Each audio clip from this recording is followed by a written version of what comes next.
All right, good evening, everybody, and here is tonight's trade recap. I know it's a little later than normal, but I had some stuff after markets closed and kit stuff afterwards, things like that. But nonetheless, here it is. Should be short and sweet. And some lessons were done today. If you watch the plan of attack that I put out this morning, definitely the short sighted was the way to go.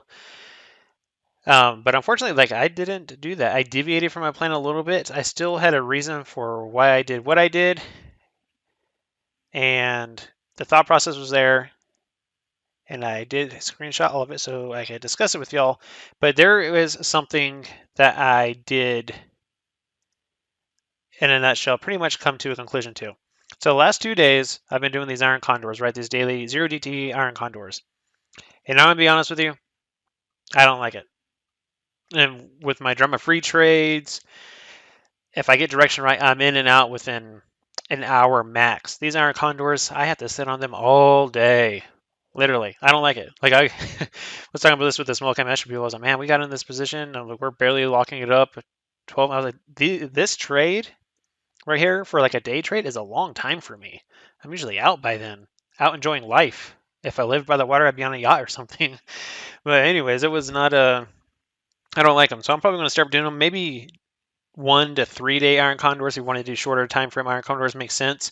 But these 0 DTR condors, I think I'm going to start straying away from it because it's kind of not my jam. It's kind of I'm starting to figure out as I mess with it.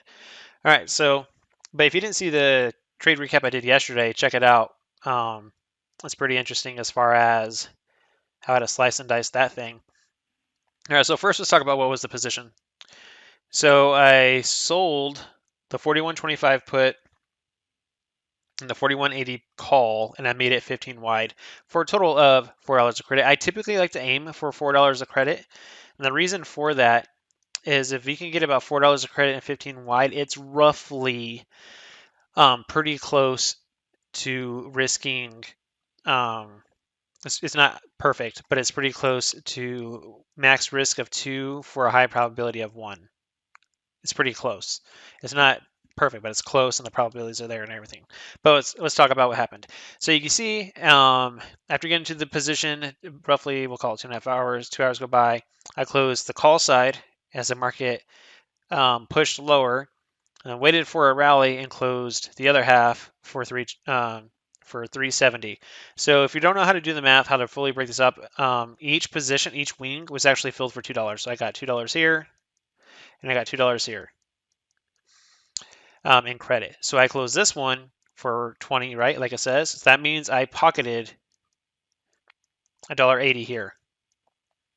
And since I got $4 or $2 of credit here, and I got out for 170, that means I lost $1.70. So what's the total?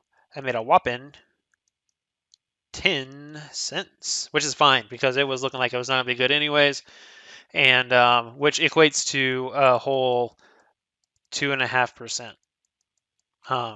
return. So it was small, just enough to cover commissions, but in this case, it turned into a how much can I do damage control versus how much I'm going to make. And I'll talk about the setup, why I changed what I did from my plan of attack, which was correct. I'll talk about why I deviated and why I got out when I did in certain areas. So a lot to be talked about here, and I think it'll be beneficial for everyone watching this. And those of you that don't follow me, don't really know much about me, and I know there's always a lot of talk about 0 days to expiration iron condors and things like that. In my opinion, I kind of don't like them anymore. I'm in the trades for too long. Not my jam. I want in and out, go chill out. So here's the position. Now let's talk about the setup. Get that out of the way. All right, so here is what it looked like at time of entry.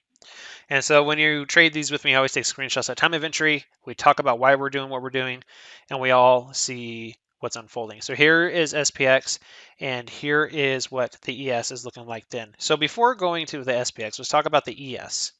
Because I didn't enter the position until the market, the market was open for, we'll call it 45 minutes. So as I was waiting, I'm evaluating, and you can see here are the things from the plan of attack by the dip, sell the rally, market levels I have out there. But there's something I was noticing as I was watching this unfold. So here is my monthly point of control. So this is the most volume that has transacted since the start of this month, since like this rally and the flush lower, and then we came back up. This is the spot where price is being respected the most. And we're sitting on top of it, and I was watching it, and every time we got to it, price is bouncing. Every time. Boom, boom, boom, boom, boom. And I was like, man, okay, maybe this is going to hold. All right, maybe I am not completely accurate on the price wants to go lower. Maybe this short squeeze thing is going to play out faster than expected. So when I start to question myself, I let volume, to me, it makes most sense. I let volume be my driver. All right, so I'm like, all right, fair enough. Support is being held at the point of control. The daily point of control, that's when we're oscillating right here. See, every time we're coming to, we're bouncing, which is this yellow right here. So, all right, so I look down, the lower time frame squeezes are going bullish. From the, we see it's a 10-minute down to the hourly are all starting to turn bullish in the context of a larger time frame, which is also all bullish. So I was like, all right, so I'm thinking support's going to hold. Larger time frame is bullish. Lower time frames are going bullish, and we're bouncing off, like I said, the point of control. So I was all right, but I don't expect this to completely rally hardcore. So then I was like, maybe this iron condor idea will work, except I need to skew it more to the upside instead of the downside. So then how did I do that? So this had me leading an iron condor lean to the bullish side. Hopefully that makes sense. If this does not make sense as far as why I looked for that to hold, please feel free to ask me in the comment section and I'll answer your questions to make sure everyone understands what is happening. So here's SPX. We have daily moving average support. Where's the daily 8 EMA and 5 EMA?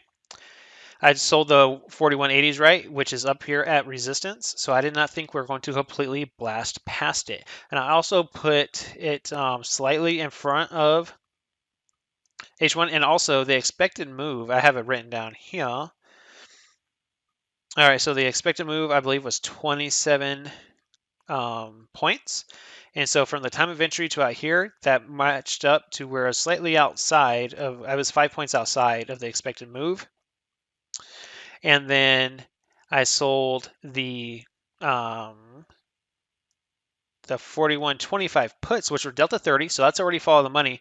And then the 4125s were right at slightly outside of this L1, which alone already price gets contained within this level already.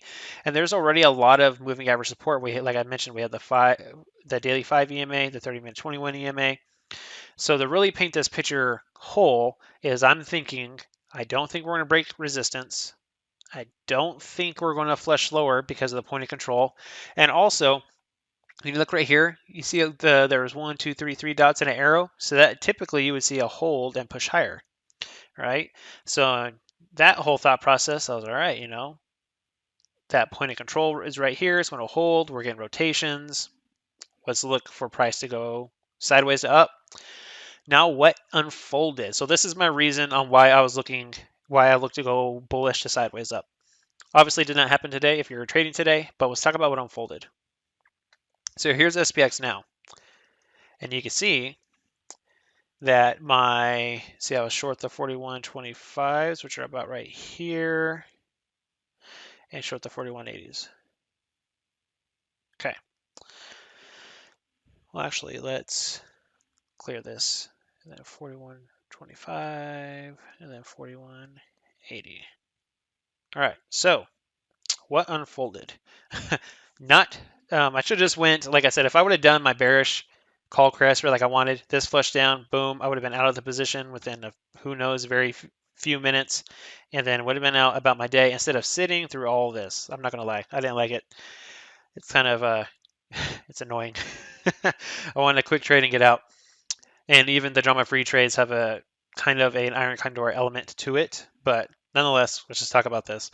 All right, flush down, and whenever we flush down here, that's when I closed the call side for 20 cents. All right, cool. And then I told the small cap master people, I was all right, we're hitting the hourly 50 EMA, which is this blue line.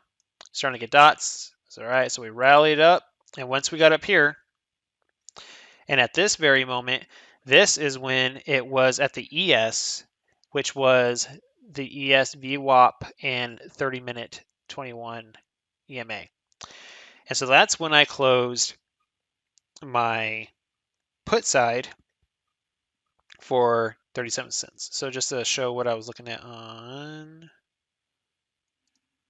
oh, here it is.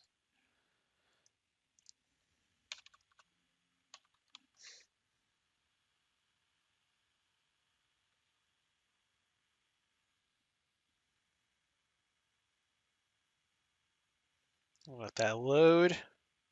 And then if those of you watching this, if you're doing zero DTE iron condors, tell me how they've been working out for you. Because for me, after living that drama-free lifestyle, like I said, kind of not a fan of it. All right, so like I mentioned, let's go over here. So you see I closed my put side at 12.21. So about right here, you see the time down here whenever I put my mouse over there. So you see about 12.21, we rallied right up to VWAP. We're still in here. I was right. I think this is about all we're going to get out of it. I'm going to close it for basically break even. So I did. And that's it. That's the trade. Now, I showed you why I deviated from my plan of attack. I even told you why I no longer like these zero DTE trades, or not zero DTE. I actually love zero DTE expiration trades. It's kind of all I do nowadays. But the zero DTE Iron Condor, I explained why I'm kind of not a fan of them at the moment. Maybe a time will arise where I just don't like having to sit in it all day. It's kind of not my thing. But this is why I deviated the plan. And here is also, once again, the point of control, things of that nature, on why I was choosing to potentially go to the upside. I mean, you can't deny here, dots, arrows, everything's rotating at a point of control, even from the squeeze perspective. It was looking like it wanted to go higher, but nonetheless, it didn't. But I hope this video helps you out. Those of you that took the trade with me, hopefully this explanation or trade recap helps you out as well. And I will see y'all again tomorrow and see what trades we get into tomorrow. Have an awesome day, everybody, or evening, and I'll see you again tomorrow. Take care.